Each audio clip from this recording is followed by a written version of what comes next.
ఈ మొక్కజొన్న ఏంటంటే చాలా ఎక్కువ పోషకాలు తీసుకునే పంట అనమాట.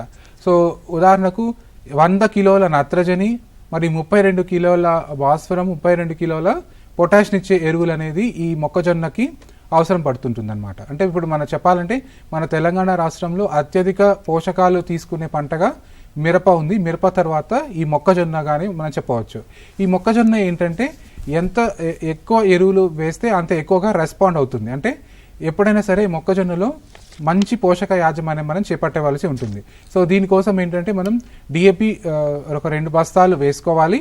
అలాగే 30 రోజులకు అంటే మోకాలు ఎత్తు దశలో ఒక బస్తా యూరియా వేసుకోవాలి. అలాగే 60 రోజుల దశలో ఇంకొక బస్తా యూరియా వేసుకున్నట్లయితే పొటాష్ని కూడా అడుగు మందుగా వేసుకోవాలి. అదే ఇంకొక సగం పొటాష్ ఈ పూత దశలో వేసుకున్నట్లయితే ఈ మొక్కజొన్నలో లోపాలు అనేవి రాకుండా ఉంటాయి. ఎందుకంటే మొక్కజొన్నకి ఎక్కువ పోషకాలు అనేది అవసరం పడతాయి కాబట్టి ఎట్టి పరిస్థితుల్లోనూ మొక్కజొన్న విషయంలో ఈ పోషక యాజమాన్యాన్ని చాలా జాగ్రత్తగా చేయవలసి ఉంటుంది.